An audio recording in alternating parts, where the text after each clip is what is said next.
வணக்கம் மாப்ள.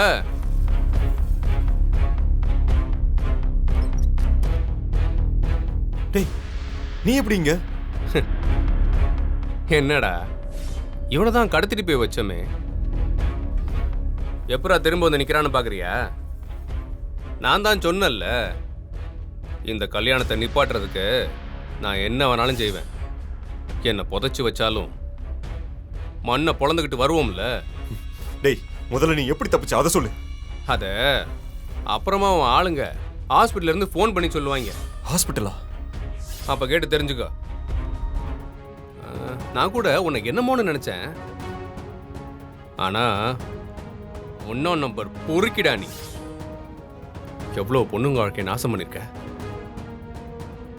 அதுல உன்கிட்ட இருந்து தப்பிச்ச ஒரே பொண்ணு அந்த புவனா தான். அந்த பொண்ணை துரத்திட்டு போகும்போது தானே சுமதி அத்தை மேல காரை விட்டு அடிச்ச. இப்ப அவங்க பொண்ணையே கல்யாணம் பண்ண மாப்பிள்ளையா ரெடி ஆகி நிக்கிறாள்ல. ஒன்னெல்லாம்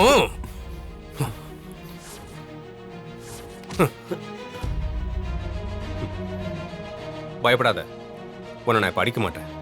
முதல்ல கல்யாணத்தை நிப்பாட்டுறேன். நீ யாருன்னு மீனாட்சிக்கும் இந்த ஊருக்கு முதல்ல தெரிய வைக்கணும். அப்புறம் இருக்குடி உனக்கு கச்சேரி. ஜீவா, நான் சொல்றது கொஞ்சம் கேளு. ஏய், இதுக்கு மேல நான் சொல்றதா நீ கேட்கணும். இத்தனை நாள் நீ ஆடின ஆட்டத்துக்கு உனக்கு கிளைமேக்ஸ் வந்துருச்சு மாப்ள. நீ அடைச்சு வச்சு டார்ச்சர் பண்ணிட்டு இருந்தியா அந்த போனா, அந்த பொண்ணு தாண்டா அவன் முடிவே எழுத போறா. இப்ப அவ இங்கதான் இருக்கா.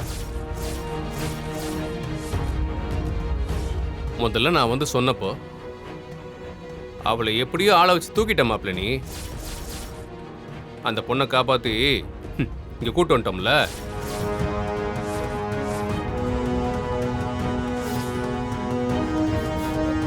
ஜீவா, கொஞ்சம் பொறுமையா இரு. நான் சொல்றது முதல்ல கேளு. ஏய், இனிமே நீ சொல்ற இடத்துல இல்லடா. வாய மூடிக்கிட்டு நான் சொல்றத கேட்கிற இடத்துல தான் நீ இருக்க. ஏண்டா நீ எல்லாம் ஒரு மனுஷனா? பண திமிர்ல என்ன வேணாலும் செய்வியாடா? போனா மாதிரி அப்பாவி பொண்ணுங்க எத்தனை பேர் லைஃப் நீ கெடுத்திருக்க. வேலை தேடி வந்த பொண்ணை அடைச்சு வச்சு அவளை நாசம் பண்ணி கொடுமைப்படுத்திருக்க. உன்ன மாதிரி ஒரு கேடு கிட்டவனுக்கு மீனாட்சி மாதிரி ஒரு பொண்ணு கேக்குதா? உன் கதை முடிஞ்சது மாப்ள. இன்னைக்கு உன்னை நல்லா வச்சு செய்ய போறேன். ஐயோ ஜீவா, ப்ளீஸ் ப்ளீஸ், நான் ஏதோ தெரியாம. டேய், இதெல்லாம் தெரியாம பண்ணேன்னு சொன்னேன்னு வைங்க, வாயெல்லாம் அடிச்சு உடைச்சிருவேன். உன்ன மாதிரி ஆள்லாம் ஜெயில தாண்டா இருக்கணும். அடுத்து அதான் நடக்க போகுது. மண்டபத்துல எல்லாரும் முன்னாடியும் போன உன்னை பத்தி எல்லா உண்மையும் சொல்ல போறேன்.